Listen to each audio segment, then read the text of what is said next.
So you're 19, 20. Yep. Mate says... Yeah, we're on the piss one night and said, let's go to Adelaide tomorrow. We're getting our dole check the next day. So we're getting $220 each the next day to go.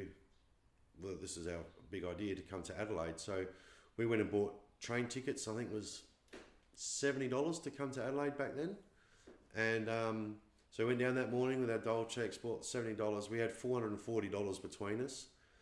Yep, $440. So we bought our tickets. We had $300 left after that to go to Adelaide with. Jump on the train. Train breaks down at Kalgoorlie for 2 days, which is 8 hours out of Perth.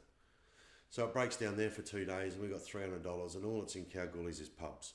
So off to the pub we go. Anyway, after 2 days up, we end up having $100 left at the end of it. Right? So we're like, okay, this is a really good start. So we get to Adelaide.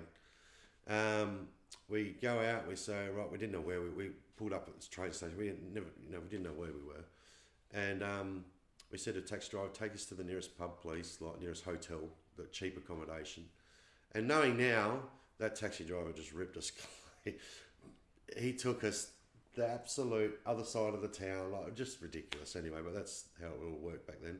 And we got to the pub, went to the bar, ordered a beer. There was a fella next to us, and we talking, just me and Shane was his name, the fella that I come over to Adelaide with, and we're talking, and he's like, what are you young fellas up to? I'm like, oh, I told him, like, we're done, like, you know, just come from Perth. Blah, blah. He goes, do you want a job? I was like, you serious? He goes, yeah. He goes, the Grand Prix starts in Adelaide. It starts in 3 weeks. We need people to run behind a garbage truck, just emptying the rubbish bins everywhere. It's like, yeah, absolutely, no dramas at all. He goes, it'll be 5 days work. You probably clear $2,000. And this is in 1993 or something. He goes, but you'll be working 20-hour days. I said, oh, we're up for it, no worries at all. He goes, where are you staying? I was like, we've got about $60 to our name, mate. We're probably just going to look for a hostel or something. He goes, I've got 2 spare bedrooms at home. And we were like, really? He goes, yeah, no dramas. He goes, nothing weird. He goes, if you're welcome, I'll work away. He goes, he's an electrician and on the mines and stuff. And it was his best mate who was running the Grand Prix cleaning side. So we went and stayed with him. And we did the Grand Prix thing, stayed with him a bit longer. My mate ended up getting a girlfriend. I got a girlfriend. And as love, girls, women, whatever, it always sort of divides, you know. So he sort of went and did his thing. I went and did my thing. And wasn't working. So I was walking past Gazer Cricket Club. And they were training. It was on a Thursday night. They were having a train. And I hadn't rolled the arm over for a couple of years just due to my circumstances. And so I just walked in. And I was pretty confident with cricket. When you're confident with something, you can, you know, it's amazing what confidence does. It is absolutely amazing what confidence does. So I walked in knowing that I could bowl. And, used to be able to bowl. I thought, oh, surely I still got it. I'm 19, 20 years old. Like, surely I can still let a ball go. And walked in there, bowled a few balls, and they were like, where are you working? I'm like, I'm not. Who are you playing for? I said, I'm not anyone. He goes, we get your job, will you come play for us? I was like, yeah. So the first job, and this is my first serious job, was to go into, it was a transport industry. So they were looking for a forklift driver, just a lackey, just someone to jump up containers, tie ropes, blah, blah, blah. And I was like, yeah, I'll do that. So I went to, I won't name the place because it ended pretty bad, but I went there. I was there for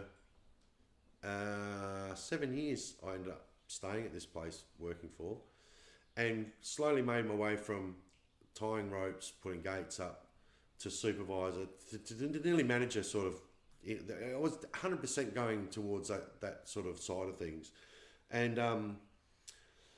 then I met a lady. And she was on drugs. I knew she was on drugs. I didn't know how much she was on, and I was a bit naive to it all. Like I said, through the streets and everything, didn't do the drugs. Didn't, you know, had a chuff of dope or whatever every now and again, rare, but never got into the speed and heroin or anything like that at all. So I was a bit naive to all that. And on Fridays, I was working 18, 20-hour days on a Friday, getting home knackered after transport. That's transport. You do big hours. And she said, I'll try some of this. This will get you through through the day. And I was like, yeah, no worries. So I tried some of it. It got me through the day amazingly. I was like, wow, this is pretty cool. And then it turned from doing that twice, maybe I did that 2 Fridays. And then it turned from I needed it because I wasn't sleeping Friday night, I wasn't sleeping Saturday night. So then I needed it Monday to go to work. Then I needed it Tuesday, Wednesday, Thursday. Before you know it, no word of a lie, it turned into a $1,500, $2,000 a week habit just between us, like between myself and this lady. And so to be able to fund that, you got to break the law. It's as simple as that. My wage wasn't covering that. We had a house, not a house, but we were renting a house. And at this time, I just signed up for a house in my name. I'd been working 6 years, got my shit together. Like, life was going great. Bought my first car, which is a bloody HQ V8, which I always wanted, and I didn't have to steal it. I could go buy it, and so I had all that, and then I signed up for this house. The house repayment was $106 a week, house and land package. I was about 2 months into this addiction, and I was addicted early, and I was, and I went and I'm signing up the house. I'm going to the house to pick out the carpet, the tiles, and as you do with a new house. And I'm doing it by myself. She didn't come with me. And I remember to this day, being there going, this is just not right. This isn't the time in my life to be doing this. She's not with me. I'm selecting tiles, carpet, curtains by myself, like this, and I'm off my guts doing it. And I'm thinking to myself, I just distinctly remember this isn't a good time. But anyway, I went through with it, got the house. This habit became ridiculous. So I ended up stealing from the people that I was working for, people that freaking helped me get my shit together. And I so want to go back today and just apologise, because I let a lot of people down when I eventually got caught doing it. And I was doing it for a year, like stealing. Like, I was night shift supervisor, so it was too easy. It become too easy to do. And I even had one of the big bosses come up and say, Ben, are you stealing? I was like, no, and lied directly to his face. And I hate bloody lying, and I feel bad.